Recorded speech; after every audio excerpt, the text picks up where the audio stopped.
What's up, everybody? This is Will, or Repentium, whatever you want to call me, and today we're talking about some of Bethesda's choices recently. In case you can't tell, I am a big fan of the big Bethesda guys. I quite enjoy their work. I'm the biggest Fallout nerd I know. There's an NCR flag hanging on the wall, which, yes, is Obsidian and Interplay technically, but nevertheless, you'll get the point. I love Fallout. I love The Elder Scrolls. Both fantastic franchises that I've played countless hours of. I am now joining a crowd of people that's sort of mad at them. It has been since 2015, when Fallout 4 came out, that we got a single-player new game for either Fallout or The Elder Scrolls. I get it, Starfield, I think Starfield was good, so that's fine. I'll give them a little bit of a pass there. But what bothers me is that now they did it with Skyrim, and now they've done it with Fallout. This Anniversary Edition crap. You started off with Skyrim, and then you had the Special Edition, which is cool because if you own Skyrim and all of the DLCs, whatever, you got Special Edition for free, and it turned out to actually work out pretty well, even though it broke every mod. Some of these mods are old now, and this new Anniversary update and the patches that come with it because of the stuff they broke trying to add the Anniversary stuff, and the new Creations menu instead of the modding menu,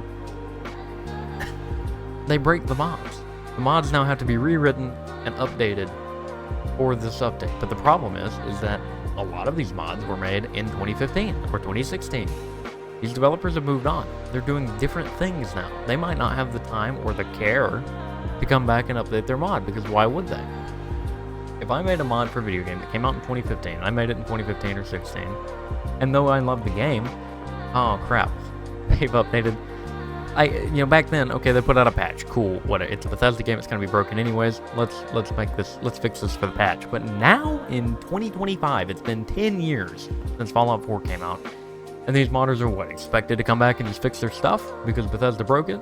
Or does Bethesda no longer have the same love and care and appreciation for the modding community that they had back then? Because now what they care about is getting an extra buck. Because that's what it seems like. They've introduced paid mods, which is, on one hand, I understand it, but it bothers me that Bethesda takes a cut. I get it, I understand it, but Bethesda's taking a cut out of it, and instead of it being like, oh, you're helping a mod, you're paying the modder for them doing this work that they normally wouldn't get paid for. A lot of the times, if you look at the mods, no offense to the mod authors, it's not worth the money that Bethesda's charging for it. It's just not. Okay, adding fishing to Skyrim did not deserve a $5 price tag, alright? It's barely fishing. There's not a mini game or anything you can play with it. It doesn't actually add fishing. You just stand there with a pole and then fish, you got them. Who's paying money for that? Now with Fallout 4, I haven't even looked at what new creations they have. I've kept my game downgraded to the version right before they added creations, because that's the last time the majority of mods worked. And not only is that the last time that the majority of the mods worked, that's also what you need for Fallout London, or what you're gonna need, presumably, for Cascadia, or any of the other massive DLC-sized mods that come out. So, I've just kept mine downgraded. I haven't touched the new stuff. Why would I? All of the good mods that I like playing with are broken now, and a lot of the good mods that are out now, you have to pay money for. Why would I want to do it? And I think that's the point that Bethesda's missing. What the Fallout community wants with this new TV show, we don't want. The new players are going to come in, they're going to go, well, shit, the last game was Fallout 76, which, when it came out, had terrible reviews, and it's very slowly recovered, don't get me wrong. I still play Fallout 76. I think it's a good game now. They fixed a lot of the bugs, they're about to add a fantastic looking expansion for it, it's going to bring Walton Goggins into it. Awesome. But it's extremely irritating that we get this Fallout show. There's so much attention on Fallout. More attention than it's probably gotten in years.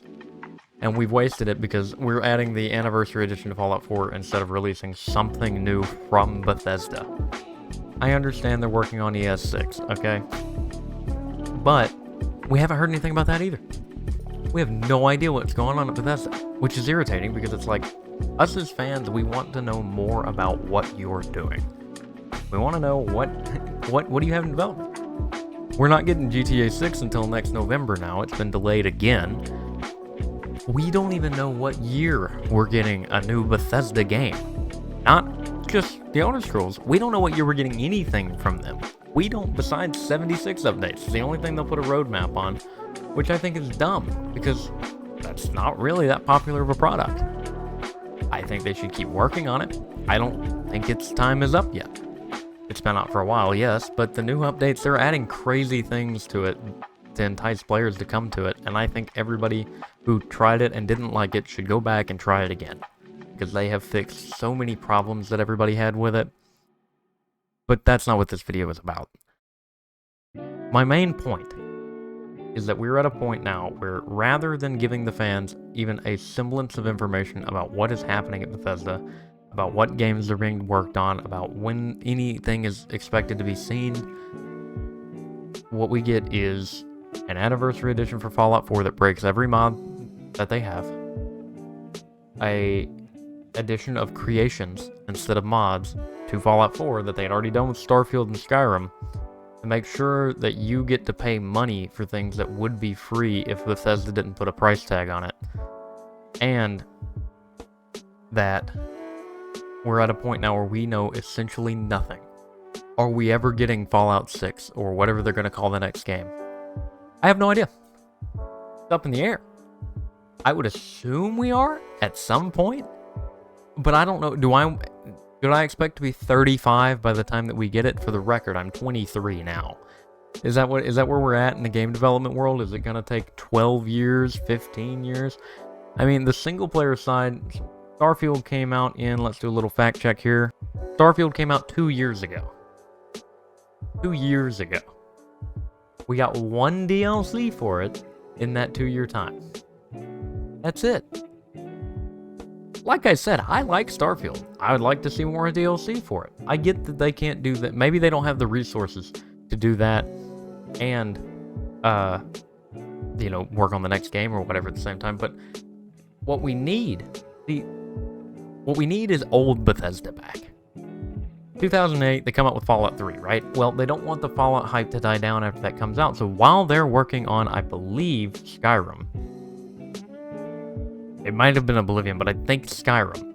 While they're working on we'll just say Skyrim. While they're working on Skyrim, they get Obsidian to develop New Vegas. So that way the hype for Fallout doesn't go down. And the New Vegas comes out, and it's the most popular, most liked of the Fallout games, but that's beyond the point. They had to one-up Bethesda a little bit, and then after that, Skyrim's this massive thing. It comes out, it's huge. And that there's enough hype behind it that they can work on the DLCs and they can work on Fallout 4. Fallout 4 comes out, it is equally as huge. It is hard-hitting, it's massive, massive, massive. And then there's nothing. You get 4 DLCs for Fallout 4. Then they put out the VR versions of the games and never support them. They run like shit, they crash all the time, they give you motion sickness, and they've never done anything with it.